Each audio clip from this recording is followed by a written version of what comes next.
है, दुनिया में जितनी परेशानी मिलती है, दुनिया में जितने समस्याएं आती है, केवल इसी से आती है जब समर्पण की विधि नहीं जानता। संसार के पास समर्पण करेंगे तो मैं दावा करता हूं रोना, आंसू, दुख, अशांति मिलेगा।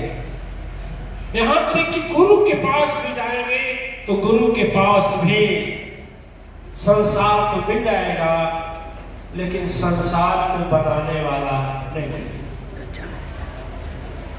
समझ में ही नहीं आएगा कि मुझे क्या करना चाहिए, क्या नहीं करना चाहिए।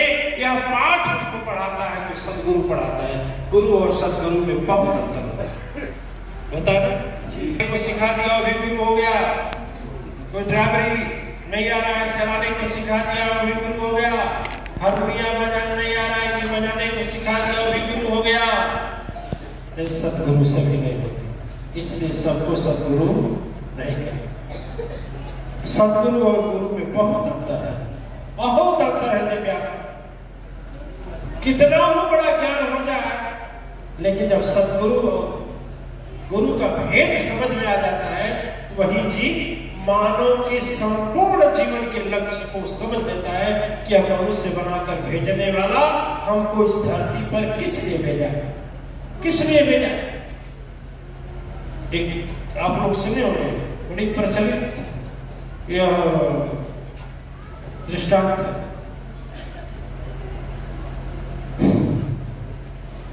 कि जब भगवान राम सेतुबंध रामेश्वर का पुल बन गया तो उद्घाटन करना चाहिए, जब पूजन होना चाहिए तो भगवान शिव का स्थापना की रामेश्वर में। आप लोग गए होंगे, देखे होंगे। तो यह हुआ कि किसको लाया जाए, पंडित किसको लाया जाए। पंडित खोजाई होने लगे और पंडित के लिए भेजा गया जामवंत जी को। पंडित लाने के लिए जामवंत जी को भेजा गया, किसी को नहीं, किसी को नहीं भेजा गया। हनुमान गए तो फूके क्या गए थे हैं? तो वैसे एक लोगों में आत्म कथा अंगद गए थे तो पहले जमा कर चले आए थे। अब भेजा किसको जाए, देखा कि भाई जामवंत की तरह कोई बुद्धिमान नहीं, और जामवंत जी प्रभु के मानस में तो थे ब्रह्मा। तो जामवंत जी को जब भेजा गया तो जामवंत जी जब कहीं गए तो भाई राक्षस बोलते थे कि भैया सब जाना हो तो रजवी को समझाओ। रजवा माने हाँ, उसी को समझाओ, हम तो समझ चुके। उसी दिन समझ गए जिस दिन प्रसादी में तेल या खीर दिया, नहीं समझा। जब हनुमान जी गए तो रावण कहा किसके पूंछ में आग लगा दो, पूंछ में आग लगा दो। तो जब पूंछ में आग लगाने की बात आई तो तेल लपेट करके कहा कि आग लगा दो। और जब पूंछ लपेटने लगे सब तो गदहन के पते में पूंछ बढ़ती गई, लोग समझे नहीं। लिखा गया है राहान गृह वशन घृतया रुतेला, बाढ़ी पूंछ कीन कभी खेला। इतना बड़ा पूंछ बढ़ाए कि किसी भी घर का कपड़ा, घी और तेल नहीं बचा। तो आखिर दिया तभी नहीं बचा। तो जब आग लगा दी गई तो भगवान कूदने लगे, हनुमान जी तो जब कूदने लगे, जब एक पुछाटा इधर मारते थे पूंछ से, तो घर में से निकल कर वो बोलता था कि अरे महाराज जी हमारा दोष नहीं है। हनुमान जी बोलते थे हमारी पुछिया चलाने के लिए तू भी घिउआ तेलवा दिया था ना, प्रसादिया चाहिए नहीं चाहिए, प्रसादी चाहिए नहीं चाहिए, है कि नहीं। रहान नगर वसन घृत तेला, पूरे नगर में, राज्य में किसी घर में कपड़ा, तेल और घी न बचा नहीं था। तो आखिर दिया था तभी ना। लेकिन जब उसका घर जाने लगा तो पड़ोसी जाकर रोने लगा, कहा महाराज जी हमें क्षमा कर दीजिए, वो राजा का दोष है। कहा कुछ नहीं, राजा यदि यज्ञ किया था हमारा पूछ जलाने के लिए, तो यज्ञ में दान तुम भी दिया है ना? दान दिया नहीं दिया? तो यज्ञ में जब दान दिया तो यज्ञ की प्रसिद्धियां चाहिए नहीं चाहिए? एक कुछ होता है उधर घुमा दी, बोले हनुमान जी गए तो एक करामात कराए। इसलिए सभी डर गए थे। आज जब भालू चले जामवंत थे ना, जहाँ वृक्ष पति जब पहुंचे तो वृक्ष पति को मारे डरों सब रास्ता बता देते थे, इधर जाइए, हाँ इधर जाइए। शुरू में हनुमान जी गए तो कोई पता बताने वाला नहीं था, बड़ी मुश्किल से विभीषण के पास गए तो विभीषण जी रास्ता बता, सुने ना युक्ति तो बताई, विभीषण बताई, सारे युक्ति बताए। तो फिर जामवंत जी गए और जामवंत जी के पास जब रावण के पास पहुंचे तो रावण के पिता विशेश्वर के ऋषि पुलस्त्य भी उसी ब्रह्मा के मानस पुत्र थे। तो जब देखा रावण की तो मैंने हमारा इनका संबंध एक, तो बड़े प्रेम से बैठा है, कहे कि ऐसा है कि जजमान भगवान बनना चाहते थे, आपको पूजा करने आना है। और रावण जैसा उस समय भगवान शंकर का कोई भक्त नहीं था, उपासना करने वाला नहीं। लेकिन संजोग की बात थी कि गुरु तो थे लेकिन सदगुरु, याद रखिए, गुरु तो थे लेकिन सदगुरु। जब जामवंत जी गए और जामवंत जी जब वहां पहुंचे, बड़े सम्मान सहित रावण बैठाया और सारा प्रस्ताव सुना। लंका तो जली गया था, अक्षय कुमार मरी गया था, 75%, 75% माने 100 में 75 लोगों को मार कर आ गए थे हनुमान जी अकेले, ठीक है? क्यों 25 बचे थे, 25 में सारे लोग लड़ाई किए, 75 को अकेले मारे, कुछ मारस कुछ मर्दसी, कछु को मिलाया ऐसे थे महाबली बजरंगबली, ठीक है? महाबली बजरंगबली ऐसे बलशाली थे। और हम सोचते हैं कि हमारे महाबली बजरंगबली ऐसा बलवान कोई है क्या? है क्या? वो संकट नहीं काटेंगे तो दूसरा काट पाएगा? लेकिन क्या कहें अभाव के लोगों को कि भगवान हनुमान जी को छोड़ करके सब इधर उधर भटकते हैं, उनके शरण में जाते हैं, उनके शरण में जाते हैं। देखिए, धर्म परिवर्तन करते हैं, धर्म परिवर्तन करने से बड़ा अपराध कुछ नहीं। धर्म परिवर्तन कभी मत करो, ठीक है? बाप बदलने से रोज पिता बदलो धर्मांतरण थोड़ा हो जाओ, है कि नहीं? उस तरह से यदि समर्पण कर दिया तो एक का करो, एक के चरण में करो, 1000 के चरणों में मत करो। फिर अब जिम्मेदारी होती है, क्या जिम्मेदारी होती है? जिम्मेदारी होती है कि यदि जजमान सामान पूरा नहीं कर पाया तो उपरेहित को ही व्यवस्था करनी पड़ती थी। तो उपरेहित था रावण उपरेहित था, सीता जी की जरूरी था, सीता जी को बैठाया अपने पुष्पक विमान में लेकर गया, भगवान राम के पास बैठा भी दिया। ये सब कहाँ वो आप सुने हैं, लेकिन एक चीज आज इसमें की आदि शक्ति पुराण से बता रहा हूं। जब रावण पूरा कार्य समाप्त करा दिए रावण बहुत बड़ा ज्ञानी, बहुत बड़ा ज्ञानी, भविष्य का बहुत अव्वल जानकार, बहुत बड़ा अव्वल जानकार, इतना बड़ा अव्वल जानकारी रखने वाला कोई नहीं था धरती पर उस समय। तो संकल्प हो गया, ठीक है? ये तो बताता हूं ना, आप लोगों को बताया है, फिर दोहरा दे रहा हूं। संकल्प होता है तो संकल्प में पूछा जाता है कि यज्ञ किस लिए होता है। जैसे आप लोग अश्वमेध महायज्ञ जब करते हैं तो उसमें भी संकल्प होता है, किस लक्ष्य से, आखिर क्या वजह है। तो उसमें कहा जाता है दुष्ट प्रवृत्त उन्मूलनाय, माने दुष्ट स्वभाव का अंत हो, ठीक है? धर्म स्थापना था, धर्म का स्थापना के लिए दुष्ट आत्मा का, दुष्ट स्वभाव का अंत करने के लिए, सकल श्री सकल जगत हिताय, मैंने संपूर्ण संसार के हित के लिए मैं यह यज्ञ कर रहा हूं। होता है ना? तो वैसे रावण पूछा किम प्रयोजनम, किम मैंने क्या मतलब, भगवान राम चुप हो गए। 3 बार पूछा रावण। भगवान जब राम नहीं बोले तो रावण बोला रावण कुल खंडान नाशनम स्वाहा, अपने हाथ में बोलकर संकल्प दे दिया। इसके बाद आते हैं दक्षिणा की बारी, आती है दक्षिणा की बारी। रावण से भगवान राम बोले कि विप्रवर दक्षिणा क्या दे, दक्षिणा मांगिए आप। रावण बहुत चालाक था, ध्यान दीजिए, रावण बहुत चालाक था। हम लोगों से तो चालाकी था, भले उसको थूकते हैं, जलाते हैं हर साल में एक बार दशहरा के दिन, लेकिन हम लोगों से चालाक था।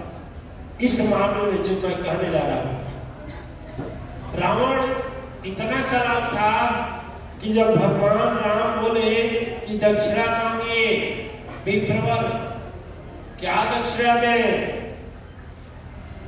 रावण बोला कि आप तो ठहरे,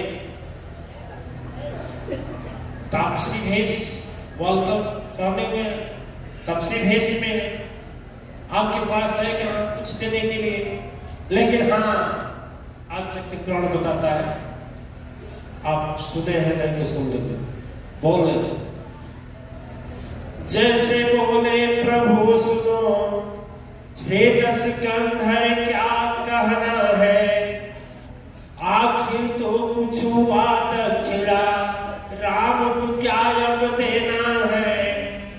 रावण बोला हे राम सुने, क्या भला दे पाएंगे वलकल वेश में घूमने वाले, क्या इस मर्म समझ आप पाएंगे। एक चीज मांगता हूं प्रभुवर, यह वचन आज मुझे दे दीजिए, दक्षिणा देने की इतनी इच्छा ना गुरु ना ही मत कीजिए। एक समय ऐसा आया, देखिए एक लग बोलो, जैसे लीला आप रचाते, रावण लीला रचाया है, आपकी तरह मायावी बनकर सारा स्वर्ग बनाया है। जान रहा है मारा जाऊं प्रभु आपके हाथों से, रावण बोला है, जान रहा मैं मारा जाऊं प्रभु आपके हाथों से, बचा न पावे ब्रह्मास्त्र या शिव ऋषि के श्रापों से। कोई बचा नहीं सकता, बचाने आए तो मैं जान रहा हूं कि पूरा खानदान चला जाएगा, एक तो नहीं पूरा। रहा न कोई कुल रोवर हारा, राम विमुख सहाल तुम्हारा, कोई नहीं बचेगा। लेकिन एक तो विनती है आज प्रभु, अरे एक तो विनती है आज प्रभु, सुन लीजिए तो शीश झुकाई के कहता। सुनिए वहां पुरोहित है, शीश झुकाकर बोल रहा है, शीश झुकाकर मांग रहा है, शीश झुकाई के कहता, और सु क्या प्रभु आपके चरण, हृदय की बात है हृदय से आज कहता। क्या कहता, एक एक शब्दों पर ध्यान दीजिए, क्या कहता सुनिए ध्यान से। जब प्राण निकलना चाहे यह तन से, अब प्रभु और इच्छा पूरी कर देना। हंसते हुए हे दुनिया के मालिक, मुझको दर्शन। ठीक है, आज शक्ति प्रमाण देखिए पॉइंट नहीं बात। हम लोग को सदगुरु आसान लगते हैं, हम लोग को सदगुरु आसान लगते हैं, जैसे नाम लिखा है जाकर दीक्षा लिए हो गया, अरे सदगुरु को पाने के लिए बहुत बड़ा पुण्य और तपस्या इकट्ठा करना पड़ता है। कहीं के बहुत बड़ा पुण्य तपस्या इकट्ठा होते हैं तब सदगुरु मिलते हैं, और ऐसी अनमोल शक्ति को हम लोग गंवा देते हैं, बर्बाद कर देते हैं, वृथा कर डालते हैं, और तेरी अनमोल चीज को व्यर्थ में गंवाते हैं, जिससे हमें स्वयं अपना रूप मिलेगा, स्वरूप मिलेगा, जहां से हम आए हैं वह पद मिलेगा, संसार का सुख भी मिलेगा। फिर भी यह माया नागिन के उपकार को नहीं समझते हैं हम लोग दिव्यात्माएं। उसी तरह से जिस तरह से फतिंगा आग पर तो जलता है, उसके साथ ही देखते भी हैं, जल करके लोग मरते हैं उसको भी देखता है, फिर भी उस पर जाने वाला फतिंगा जाने से रुकता नहीं। उसी तरह से यह माया नागिन सबको समेटे हुए है, सबको समेटे हुए हैं। सब लोग जान रहे हैं, अच्छी तरह से जान रहे हैं कि जो सुखदेव जी महाराज, आचार्य विश्वामित्र और वशिष्ठ सुदर्शन जी के साथ साथ जो 540 लोगों ने आज संकल्प लेकर के जिस धर्म के लिए आगे कदम बढ़ाया है, वही सच्चा सुख है, वही अपना है, वही सचमुच में मेरा साथ देने वाला है। विपत्ति के समय, सुख के समय, विपत्ति में भी साथ निभाएगा, सुख में भी साथ निभाएगा, शरीर रहने पर भी साथ निभाएगा, शरीर नहीं रहने पर भी साथ निभाएगा, फिर भी वह दिखाई नहीं देता है। जैसे जलता हुआ आग पर बैठने वाला कीड़ा मर जाता है, उसके संग के साथी, बेटा, नाती, साथी सभी देखते हैं कि जो गया वापस नहीं आया। स्मशान भूमि को सभी लोग देखते हैं कि सब लोग जा रहे हैं, कोई जाने को है तैयार, कोई जा रहा, कोई चला गया, कोई जाने को है तैयार। फिर भी मन यह सोचने को मजबूर नहीं होता, कम से कम हम तो उस माया ठगने के चक्कर में या जाल से अलग हट करके थोड़ा तो सदगुरु की वाणी को ध्यान से अपने मन में कुछ भी तो लाएं, कुछ भी तो चिंतन करें, कुछ भी तो उसके पथ प्रकाश पर आगे बढ़े, कुछ भी तो बढ़े, कुछ भी तो बढ़े। अच्छा बताइए, मोह किसने दिया? मुंह किसने दिया? अबे बोलना, टूटना कर देंगे तो कुछ कर पाएगा? मुंह किसने दिया? और जो मुंह दिया उसी को गाली दो, अच्छा है? अच्छा है। कान किसने दिया? अरे बहिर कर दे तो कुछ कर पाओगे? अब जो कान दिया उसी की निंदा सुनो, ये अच्छा है। आंख किसने दिया? अंधा कर दे तो कुछ कर पाओगे? और जो आंख दिया उसी को कुदृष्टि से देखो। जो पैर दिया उसी का दिया पैर, उन्हीं के तपोस्थल पर लोग पहुंचे, सोचो। उन्हीं का दिया हुआ हाथ, उन्हीं का दिया हुआ धन, और उन्हीं के कार्य देने लगे। और सोचो, माया उल्टा कार्य करा रही नहीं करा रही है? उल्टा कार्य करा रही नहीं करा रही है? नियम है, कुछ नियम है। आग में पैर डालो तो हाथ डालोगे, पैर चलेगा, हाथ पैर चलेगा, हाथ डालोगे तो कूद जाओगे तो तुम भी जल जाओगे, है ना? आग जलाने का काम करती है, और उसमें कूदो तो आग का दोष है। नियम का उल्लंघन किया तो चला। जानते हो कि मिर्चा खाएंगे तीखा लगेगा, 50 मिर्चा खा लो, बोलो गुरुजी का दोष है, कहीं तीखा लग रहा है, होगा? उसी तरह से जो नियम बताया गया, सदगुरु जो नियम बताते हैं तुझे, ये मर्चा और आग वाला समझाने के लिए, लेकिन जो नहीं समझते हो वो सदगुरु जो समझाते हैं कि जो लाए हो, जो पाए हो ना, उन्हीं का दिया हुआ पाए हो, और उसमें से जो दे रहे हो ना, किसी दुखिया के, लाचार के, गरीब के, बेसहारा के, किसी भी धर्म सत्य के लिए दे रहे हो, वही तुम्हारा है। और